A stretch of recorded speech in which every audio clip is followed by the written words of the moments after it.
Hey guys, I hope y'all can hear me good. I'm up doing my nails actually, and it's like 5 in the morning. I was like, well, I could record a video or whatever because I'm not doing anything. Um, but what I wanted to talk about was, oh shit. Um, I want to talk about the after effects of surgery. Not mental, but like the physical after effects of surgery, like you know, what you go through, the changes you have to make, and everything, and if I'm still, going through those changes or whatever. The first change is, of course, the modification of portion size. Oh, you have to excuse my hair, like I'm about to wash my hair, like after I finish doing my nails or whatever.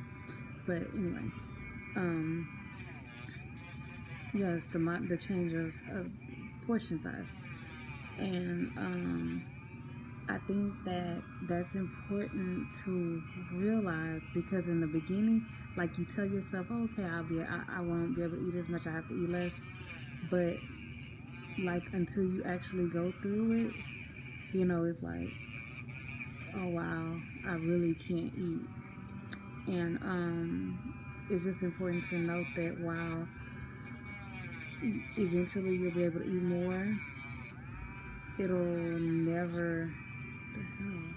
It'll never be the same like, you know, before you were asleep. And that's just an important factor to remember. I messed that nail up.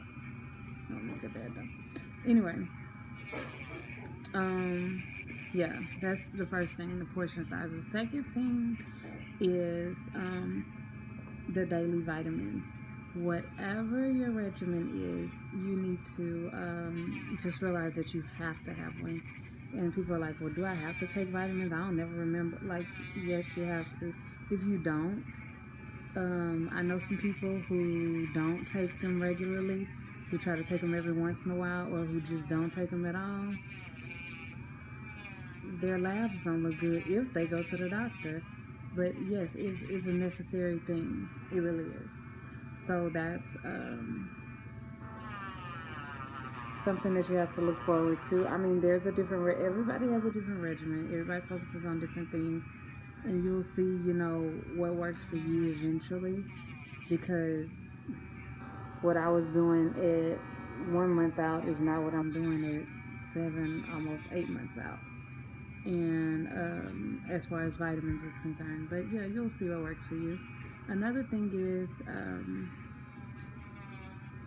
developing a diet that is actually um, another thing is developing a diet that is actually, you know, healthier and works for you. Um, yeah, everybody is going to have to do that as well and see what works for you personally. And my surgeon started me on the low carb, high protein diet pre-op, and because he started me on that, I kind of basically did a lot of research on it during that pre-op period and liked it, and because it helped me focus on what my main problem was, which I love carbs. So I continue that, and I still try to do a low carb, high protein diet, which helps me get in my protein goals anyway, which is a major factor as well. And it leads me to my next point. Um, you gotta read nutrition labels after surgery. You have to. You cannot just walk around the grocery store and just start picking up shit like you do now. You have to read nutrition labels because it's just you have to know what's going in your body. You have to know um, if I pick these Pop Tarts versus these almonds as a snack, I'm choosing 35 grams of carbs and maybe 2 grams of protein with the Pop Tarts versus zero carbs and and 10 grams of protein per serving. That's the difference, and you have to learn that difference, and you have to make that goes right along with making healthier choices. Um, Another change is working out. You're gonna have to do that as well. You're going to have to um, make your body do what it is not used to doing in more ways than one. And I mean that by you exercising, of course, and then in addition to exercising, um, just treating it like differently. Meaning, when you want to just lay around and don't do anything, you gotta get off your ass. Ugh, I'm like so tired. Well, in my defense, it's 5 in the morning and I'm just up. But yeah, that's things you're gonna have to do. You're gonna have to make yourself walk. You're gonna have to make yourself eat right. You're gonna have to make yourself exercise. You're gonna have to weight train. And speaking of exercise, there are people who've had surgery and don't exercise, and they look like they were fat, and then they had surgery, lost a bunch of weight, and they like you can look at them and be like, oh, that's the people like, damn, I don't want to look like that. So yeah, that's what that is, and that just comes with the amount of dedication that you have. So it's you know that part is up to you, and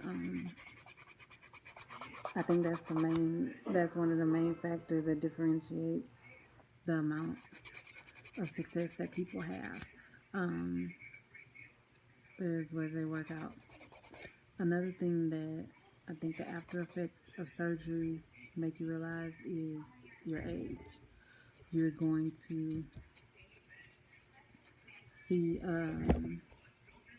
you're not as young as you used to be, and that old fat is not the same as young fat.